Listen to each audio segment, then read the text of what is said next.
like to welcome everyone to Sisters in Crime Orange County's panel with Agent. It was going to be agents, but we have Vicky. I'm Barbara DeMarco-Bear, I'm president of the Orange County chapter of Sisters in Crime. And Sisters in Crime is an international organization that supports female crime writers.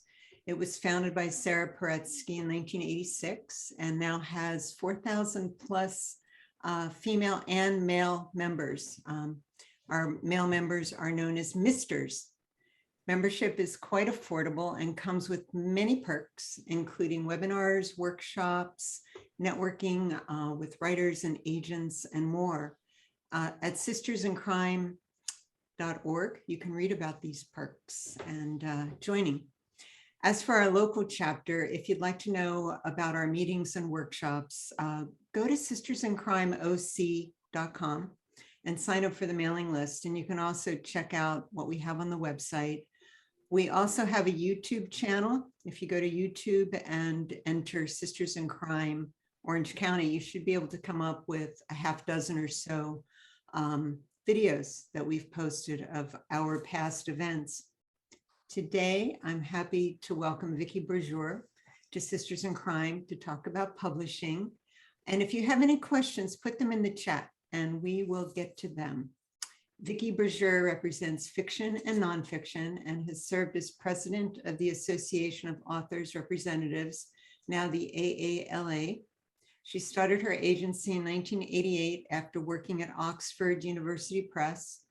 Many of the books she represents have been on the New York Times bestseller list, and 4 have been turned into feature films. Still Alice with Julianne Moore, The Man Who Knew Infinity with Dev Patel, Drive with Ryan Gosling and Carey Mulligan, Every Secret Thing with Diane Lane.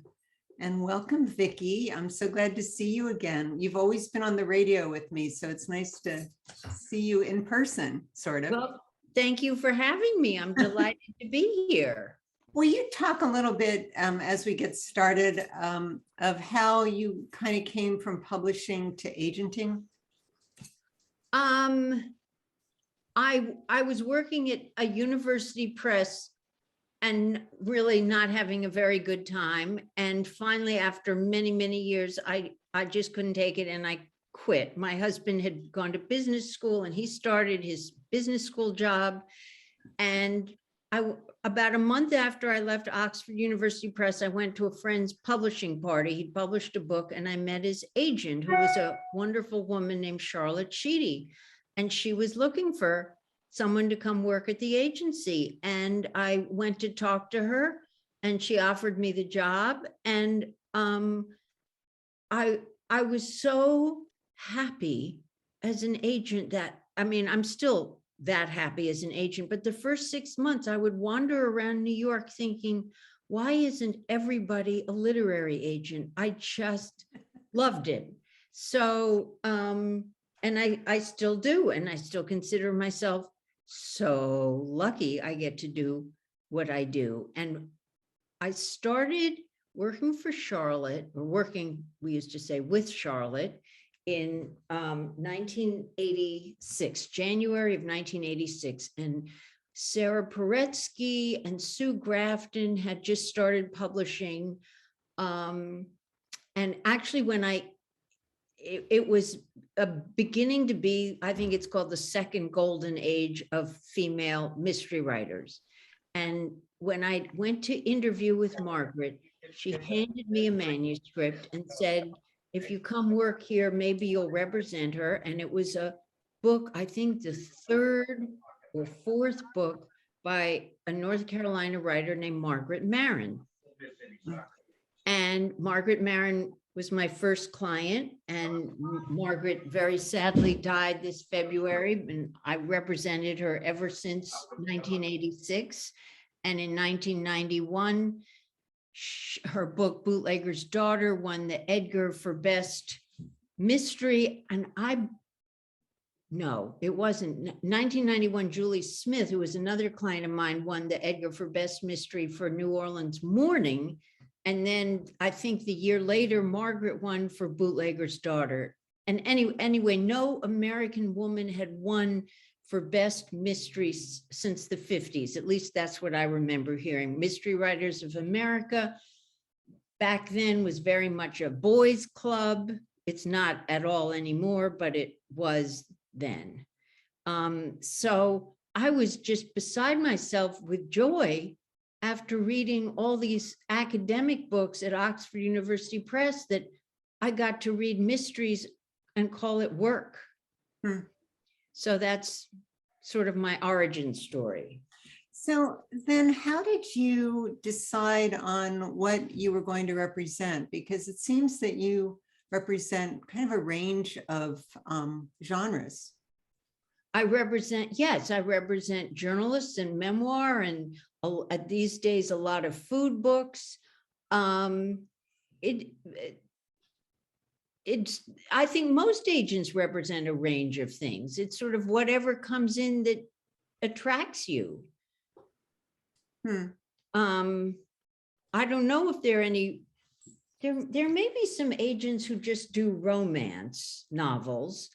I don't know if there are any agents who just do mysteries, or there are agents who just do nonfiction. There are agents who specialize in cookbooks.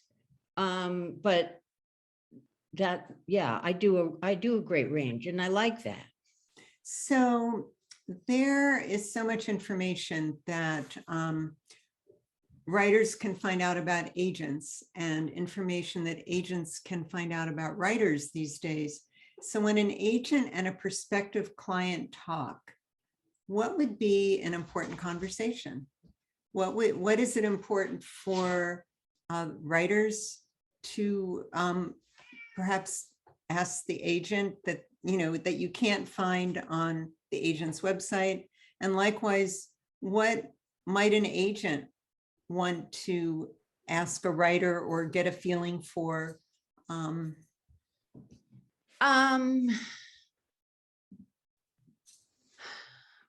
Well,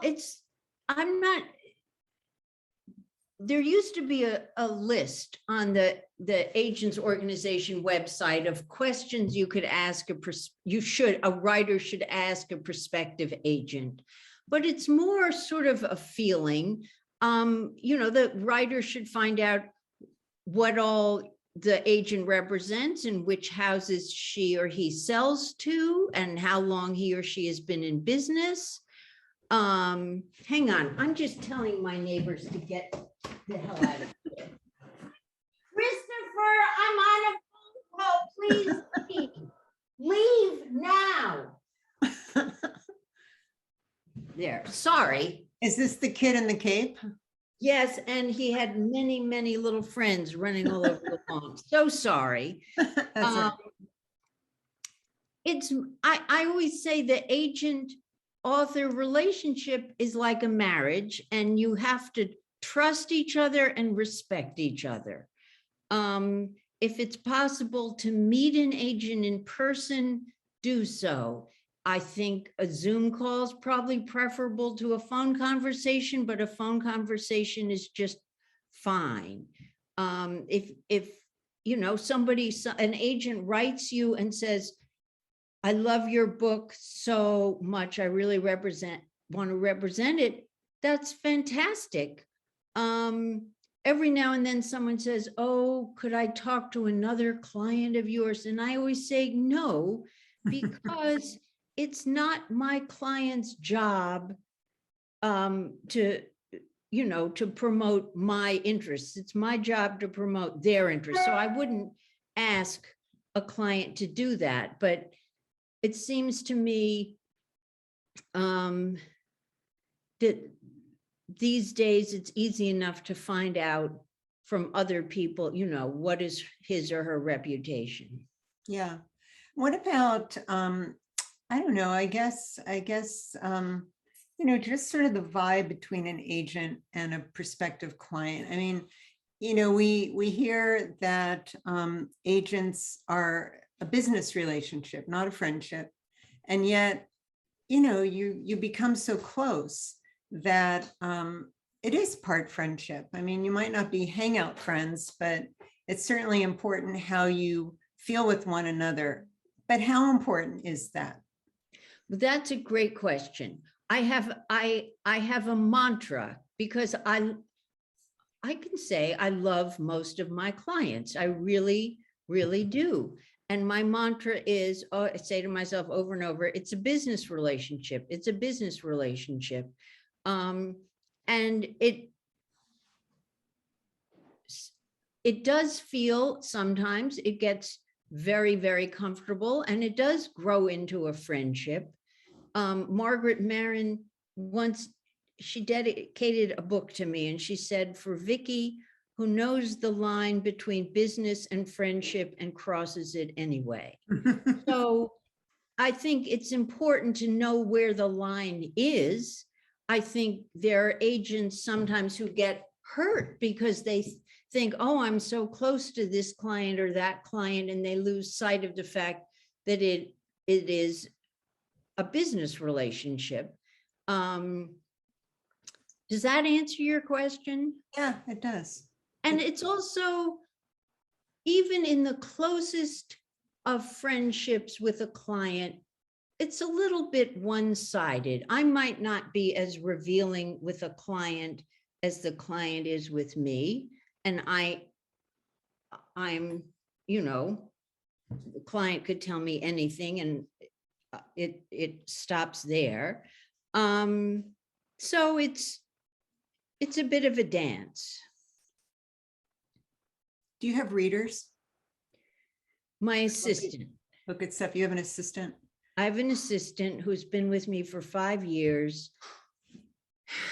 And she's a really, really good reader. And sometimes I'll give her something and I'll say, what am I not getting about this? Or can you help me articulate my feelings about this? So, but that's my only reader. So, because I'm curious about readers and how they know what their agent that they're working for loves. I mean, is there sort of a training period that? Hang on.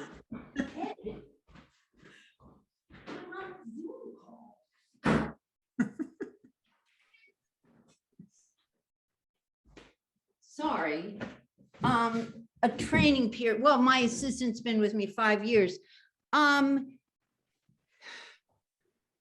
Yes, the training period is when any assistant of mine starts, we read things together.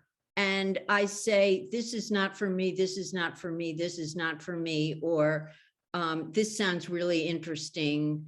So that, yes, the assistant learns after a while what my taste is. Does that help? Yeah, it does, because I've heard writers worry that agents that have readers don't necessarily, I don't know, get the right stuff to the agent. But it sounds like, I mean, but she's sort of a second you. An assistant should really be kind of a second you, right? Yes. I would be very, very upset if my assistant turned down something that I would have liked to see.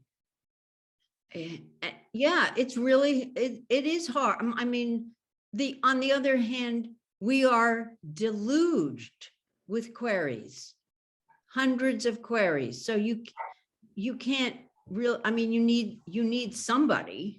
Mm-hmm. And I just use this one person who's been with me for 5 years. Let's talk about queries, because that's the point of entry with an agent. But before we talk about let's talk about queries in terms of the slush pile before I ask you other questions. The slush pile, I think maybe most of us here know what the slush pile is, which is just, you send a query to an agent, you don't have a referral, you're just kind of querying blind, really. Do you find clients through the slush pile? Very few, frankly, occasionally, but many clients are referred by a friend. I mean, Margaret Marin got to Charlotte Cheedy through another client of Charlotte's, and many of my clients come to me. They're people I've met at conferences, or they're referred by other agents, or they're referred by other clients. I mean, that's the cold, hard truth. And yeah.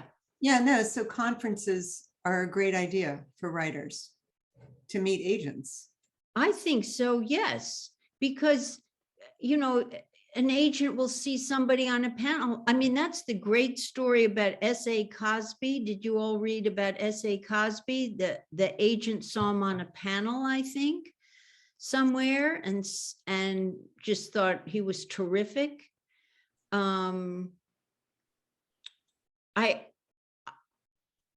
So yes, getting on a panel at a conference, if you can swing that, is a great thing.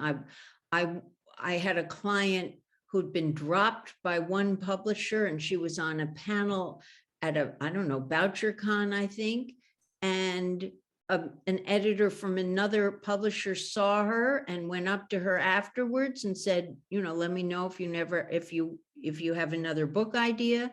So doesn't hurt. Mhm. What about the query letter? How important are comp titles? Maybe talk about comp titles a little bit if they are important to you. Well, be very careful with comp titles, because someone will say, you know, this is a combination of Stephen King's Carrie and The Merchant of Venice, and it's just ridiculous. So, you know, don't overreach. You don't have to say this is a cross between X and Y. You could say it will appeal to the same audience that loved, I don't know, Gone Girl or Girl on a Train or whatever it is. Pick something fairly recent, because tastes do change, you know, trends change. So don't say this is for everybody who loved Dorothy Sayers. It's, you know, pick somebody contemporary. Publishers love comp titles, so it helps when you write to a publisher to say this is comparable to this book or that book. Comp titles are helpful, but what I really want in a query letter is, you know, it's just to see something that's really well written. You know, don't say this is The Kiss of Death. I've written a fictional novel. I mean, I'm sure everybody in this group knows that. But, and keep it to whatever the email equivalent of one page is. And I find synopses are fairly useless. My eyes glaze over. Sometimes what I'll do is I'll read the first chapter or two, and then I'll go read the synopsis. Unless I have the characters fixed firmly in my mind, the synopsis doesn't do much for me. What about, do you like prospective clients to attach, or not attach, but include a couple of pages from their book? Yes, and I think my website says, please don't send as an attachment, paste into the body of the email the first chapter or two, whatever. And also don't send me just chapter 6 because you think it's the strongest. I need to see how the book starts. Right, right. We, you know, before we began, we laughed about categories, and I guess I'm curious if a writer writes to you and says, I'm querying you about my literary novel, blah, blah, but you know, you read it and you think, well, I would promote it as women's fiction. Is that a conversation you would have first with the client, the prospective client? Oh, yes, absolutely. Um, I because mean, does that happen where a writer sees what they're writing as one thing and you see it as something else? I mean, is that something that happens? um, you know, people throw around the word thriller a lot. And frankly, it's really hard to define thriller as opposed to mystery. I often think thriller involves a race against time. Um, so that might be a conversation, you know, do you see this as a whodunit, a murder mystery, or a thriller in which there's this race against time? Because that's a different set of editors. If somebody thinks she's written a very literary novel and it reads to me like commercial women's fiction, then that's a conversation we would have before I even took that client on. Mhm. I'm long before I sent it to an editor. Yes. Okay. So I'm curious, okay, somebody sends you a query letter, you say, I'd love to see the manuscript. They send you the full manuscript, or if it's a nonfiction project, they send you the book proposal. How long is a reasonable amount of time before they should hear from you? I mean, will they hear from you immediately if you're interested, or even if you're interested, might it take a few weeks or a couple of months, or how does that go? Does it go in a pile and you get to the pile as you get to the pile in a chronological way? I find sometimes I get to things quickly, and sometimes I get overwhelmed and I take a long time and am horribly embarrassed. And if it's been 5 or 6 weeks, I have no problem if the person writes me and says, do you think you'll get to it soon? Because this, you know, when I started as an agent, all the manuscripts were arrayed around the perimeter of my bedroom. And now, of course, they're all on my computer and I don't see them physically. I know they're there. My assistant supposedly keeps a list. I have a file called pending. It's a source of enormous embarrassment to me that I don't get to things as quickly as I'd like. So it doesn't necessarily mean anything that I haven't gotten back. Somebody just wrote me and said, oh, I sent you a friend of mine last March, but I guess it wasn't right for you. And I said to my assistant, did we ever hear from so-and-so? And she found his query had gone into the spam filter. So it's just a sad fact, and I'm really sorry. But So how long until a writer should follow up if they haven't heard from you? 6 weeks. 6 weeks. Okay. We have some questions. So one of them is, do most agents provide editorial comments, and to what extent? I can't speak for most agents. I do. I spend too long. Sometimes if I've asked for something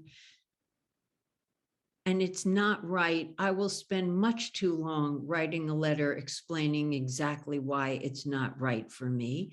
And with with manuscripts that I've sold that are under contract, I read everything first before it goes to the editor. And depending on the author, depending on a lot of factors, I will often have lots and lots of comments. And then you'll go back and forth a few times to get it right? Yes, yes. Or I sold a historical saga years ago, and I think I'd read it 6 or 7 times before it finally Wow. went out, and then it sold. Mhm. And a lot of agents work like that, but not all. If a writer has worked with a developmental editor, do you want to hear about that? Does that help or hinder? I hate to say it, it does not help. That is, no, I don't think I even need to know that. Mhm. It sometimes alarms me. Because, Because you want to feel the writer has a very good grasp of what she's doing. I mean, it's one thing to, most writers seem to be in reading groups, they get feedback from fellow writers. But my fear with developmental editors or ghost writers or book doctors, let's call them book doctors, yeah. is that they'll often take on a project, maybe in good faith, and do a lot of work, charge a huge fee, and they may know in their heart of hearts it's not publishable. Mhm. So that is, I'm leery of taking on a project thinking, oh, we need to hire a book doctor. So it's, it's one thing. A client of mine wrote a memoir, and he called the person he worked with his book therapist. She wasn't really, she helped him organize the material, but the project was already under contract. He had done a really great proposal. The bones of the story were there, but memoir, it's very hard to figure out how to organize the material. Mhm. But I'm looking at my list of, I scribbled down a list of mystery writers I represent, and I don't think any of them have ever worked with a developmental editor, Mhm. for what that's worth. And this Right. is just my experience. You mentioned memoir. These days, do memoirs sell on book proposals, or do you need to finish it? I think you need to finish it because I think obviously a memoir is nonfiction, but I consider it a literary form. So Mhm. I really think you need to have the whole book. Mhm. Okay. We have another question that came in. As an agent, do you see any distinct differences stylistically or thematically between male and female authors? Also, have you noticed any themes selling better than others in today's market?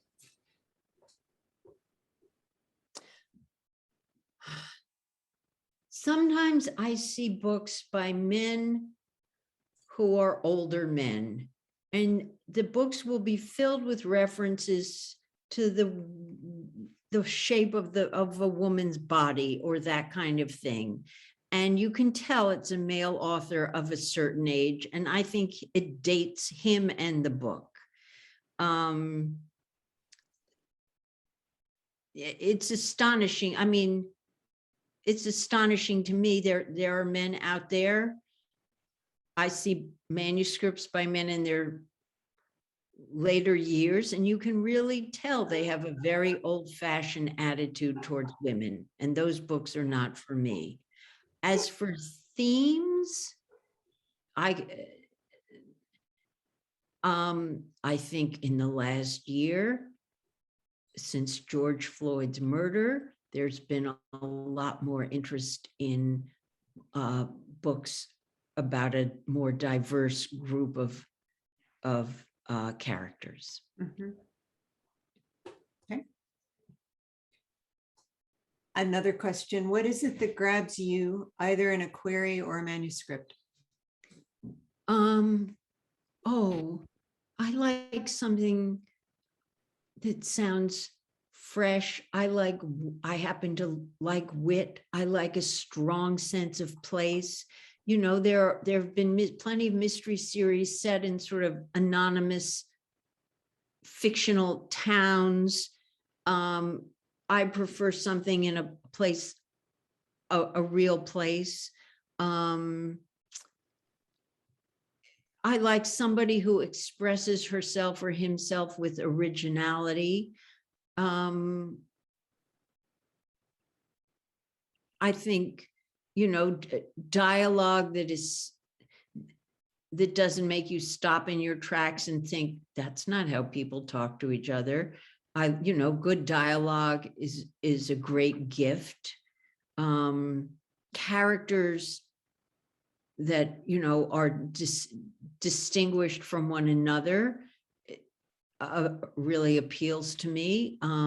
People who are distinctly characterized. So, I mean, all the components that make up good writing. Okay. Another question, where does the size of the press rank when you are considering deals?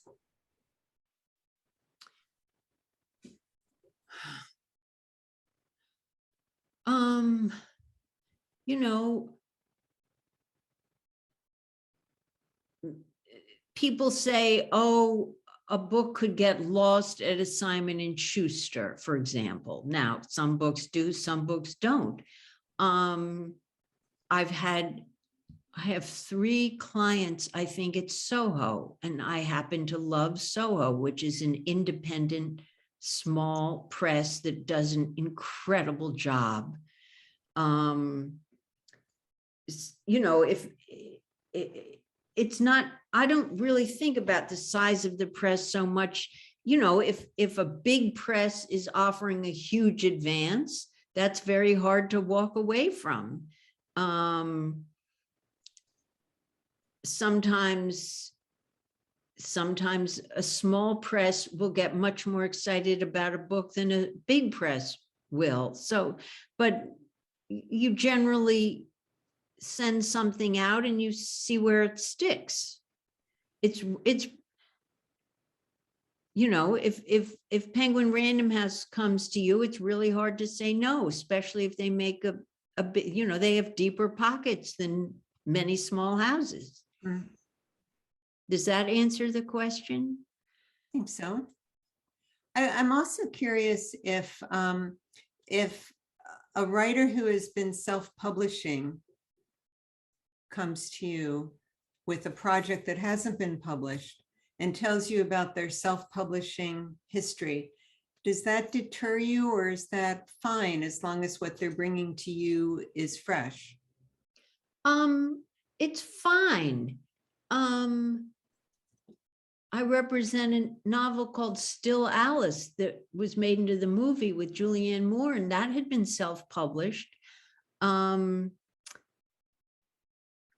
What's difficult is, and this is less and less true because Amazon now has 50 to 60% of the book market. 50 to 60% of the books that are sold in this country are sold on Amazon.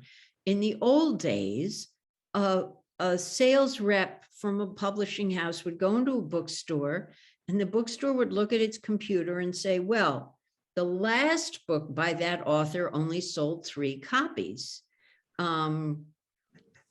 And so we're only going to take 3 copies. There was an expression, selling into the net. That is, a bookstore would say, we only netted 3 sales with that author's last book, so we're only going to buy three copies of his or her new book.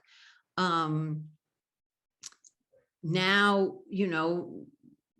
Amazon might say that, who knows how Amazon works, but Amazon might say to a publishing house, well, we only sold, 3,000 copies of that author's book, so we're only going to take 3,000 copies of the new book. So it's always a little worrying if the author has self-published and the book hasn't done very well, that the bookstores will say, well, that author doesn't have a good track record. But if you can say, well, that the previous book was self-published, it was a totally different thing. So I'm not deterred.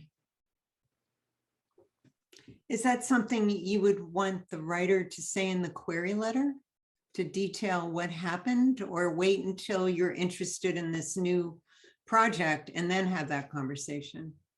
no, I'd really like to know up front. Mhm.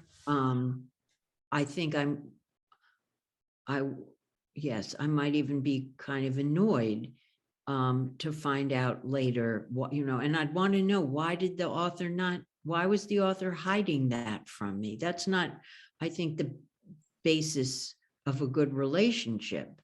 Um, just, just as if the author comes to you and doesn't tell you that the same book had already been submitted to 10 publishers, that would really piss me off. Say they query you and they say, I'm querying you about this project. It's been out with another agent. I wasn't happy with the agent. I have since left the agent. The agent did send it to 10 publishers. That And would make it really hard, given how few publishers there are, especially for mysteries. It's a very limited universe. It might be better to start with a fresh book, and then if that book was a great success, try and sell the book that the other agent had Later. gone out with.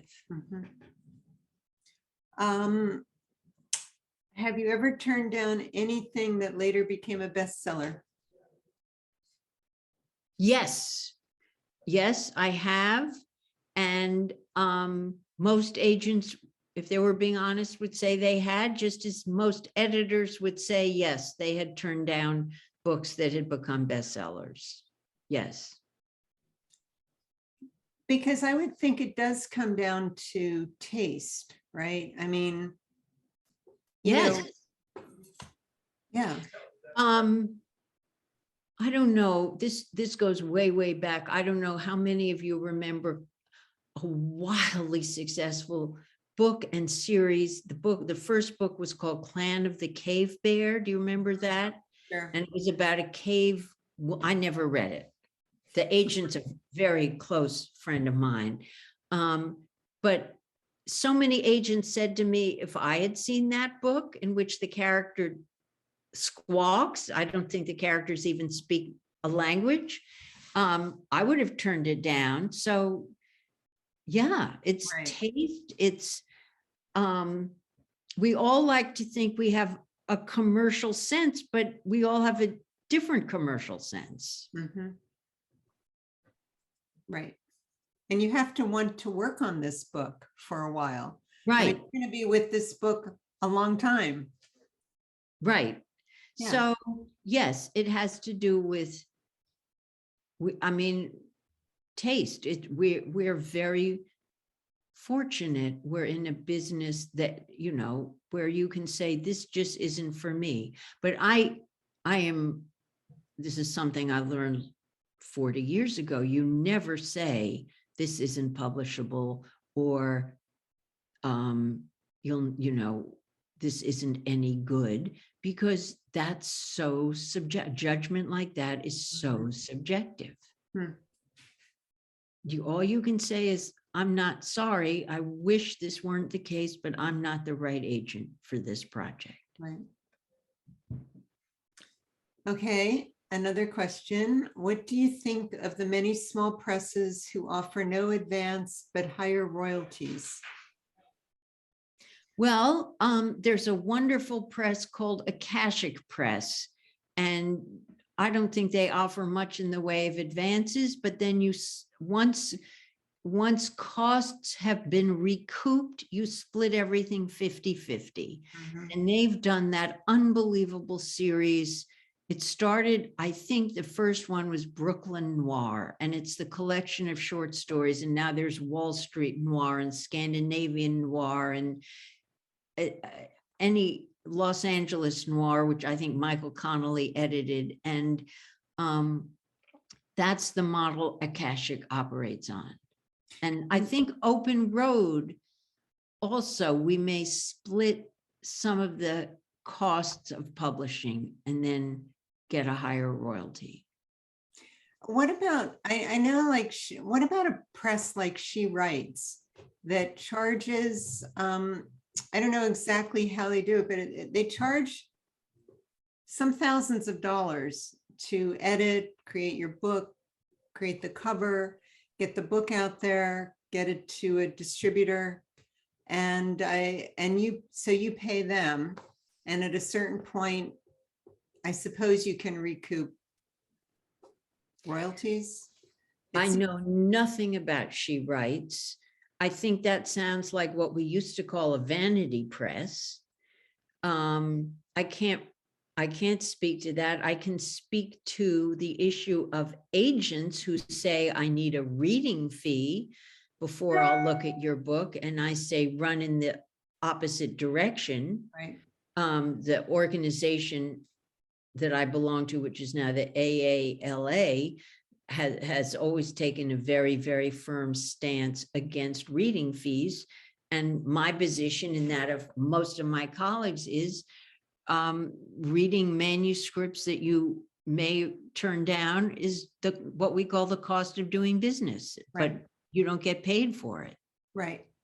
Right. So an agent makes their 15%, right? If Right. Domestic, is it 20% for foreign rights still? It's 20%, yes, because it's 10% to you, like Vicky Bijur, and 10% to my sub-agent in Italy or China or wherever. And film rights, I work mostly, I almost always have a co-agent on a film deal, and that we split either 15% or 20%. So yes. And I don't make any money unless I can sell the book. It's not like when you go to a lawyer and pay a retainer and then he loses your case. I don't get paid unless I can really sell the book, or publicists. Book publicists get thousands and thousands of dollars, and then they may not get you on a single radio show. So yeah. Right. Okay. Another question. How do you judge the success of a book?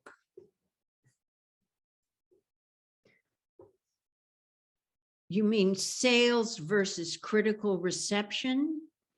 Is that what you mean, Betty?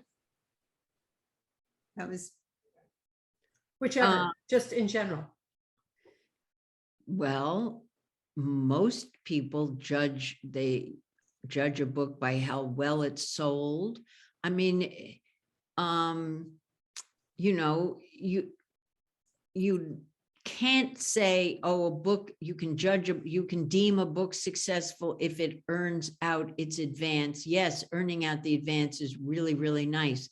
But if the advance is huge, you have to keep in mind the publisher is making money even if the advance is not earned out, because the advance earns out based on the author's 10, 12 and a half and 15% royalty. But the publisher is getting a much larger percentage of the sales price for every book sold. So I'm not quite sure what the question is. I mean, obviously, if a book sells 10 copies, we don't consider that a success. well, don't some books get great reviews and great sort of critical, wonderful applause, and yet they don't sell well? And would that be a success? That can happen. There's a lot of conventional wisdom in book publishing, and the conventional wisdom has been reviews sell books. And man, I had a book reviewed on the cover. It was a biography years ago, cover of the New York Times Book Review, and it just did not sell. Why do you think? It was a biography of somebody no one had ever heard of. And it was about 800 pages. Mm-hmm. And it got reviewed. It got a huge review in the New York Review of Books. It got reviewed in Fortune magazine. Because it was it was business. It was a figure who'd been revolutionary in the industrial world. It was just too long. Mm-hmm. We have a few more questions. Let's see. So does suspense or thriller sell better than traditional mysteries? And do you handle cozies? I don't recall if you said you handle cozies.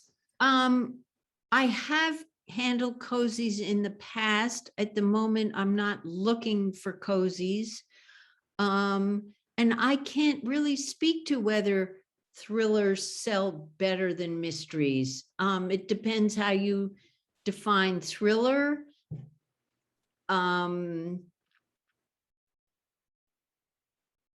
So I just don't know. I have not done a study. What about psychological suspense? Do you handle that subgenre?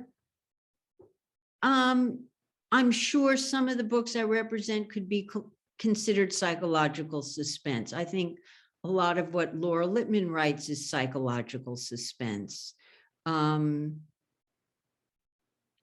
So yes, I handle that, and it does well. And platform, we haven't talked about platform. A question came in, how important is a strong social media presence for a new author or any author? And is that something you look at? And is that something that if you're considering taking someone on that is important to you? Not with fiction.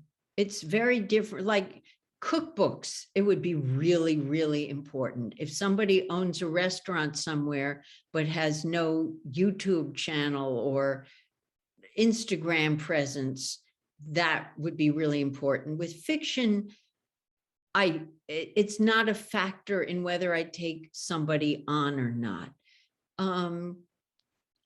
The thing about Twitter or Instagram is you have to want to do it. It has to be something that suits you, and you can't force yourself to do it if it doesn't come naturally to you.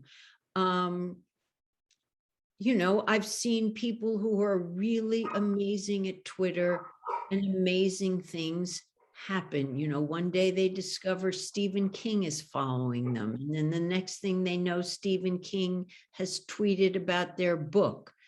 But you have to be really good at it. You have to be really clever at Twitter. You could be a really, really clever novelist and just not great at Twitter. So it's nice. It helps if you're really good at it, but that would not be a deciding factor for me in taking on a writer of fiction. Okay. Another question. What makes you want to read beyond page 1? And how far will you read? If you give a go ahead, you want to see, I don't know, the first few chapters, the first 50 pages, the whole manuscript. What makes you go on and what makes you put it aside? Oh, you know, the usual. The story has to grab you. The characters have to interest you. The dialogue has to sound realistic. You have to really want to know what's going to happen or what's going to happen to that character. You have to be surprised by something. It's really subjective. That's a really hard question to answer. What makes you want to go on? I mean, I could say the writing has to be good, and that's not a very helpful answer. But all the things that go into what we call good writing, characterization, dialogue, setting, premise, plotting, all those things have to work. I bet this one will be easy for you to answer. What annoys you the most about writers? I don't even think like that. So I consider myself just unbelievably fortunate that I get to work with writers. So I don't think like that. Okay. I'm looking to see if there's any questions that I did not answer. On average, how many books are you trying to sell at any one time? Oh, it just varies wildly. It could be 2 or 3. It could be 0. It could be 4 or 5. Not more than that. It just varies wildly. I mean, and we have dry spells. We have spells where we don't have much coming out. And then all of a sudden we think, oh my God, I've got, 6 books coming out in the spring. So. Okay. And there is a question I missed, so I'm going to look up as I have my back neighbor's dog barking. Just curious if reading a ton of incoming manuscripts makes you interested or not interested in reading certain genres for fun and relaxation.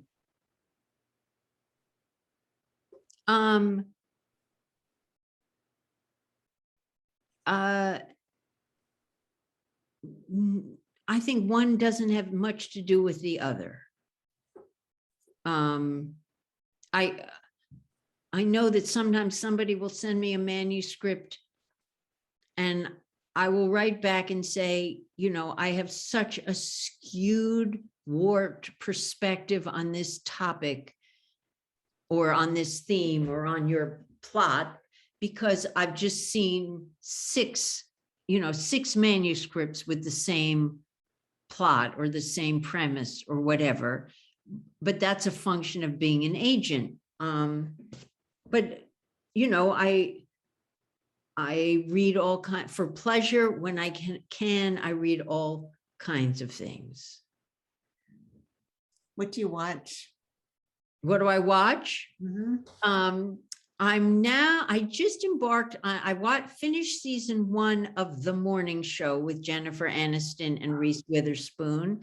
And last night I watched the first episode or 2 of the 2nd season. I'm not sure I'm going to continue. I liked the first season. What have I loved? This was years ago. I loved Broadchurch. I love this. There's a French series called My Agent, which is one of the most brilliant things I've ever seen. There's a great series with an Irish actress called Catastrophe about a marriage. And it was, the title was from Zorba the Greek. The Anthony Quinn character says he has a wife and children, the full catastrophe. So I love Catastrophe. There was a police procedural with Carrie Mulligan of all people. And I wish it had one word title. I wish I could remember that, but I can't remember the title.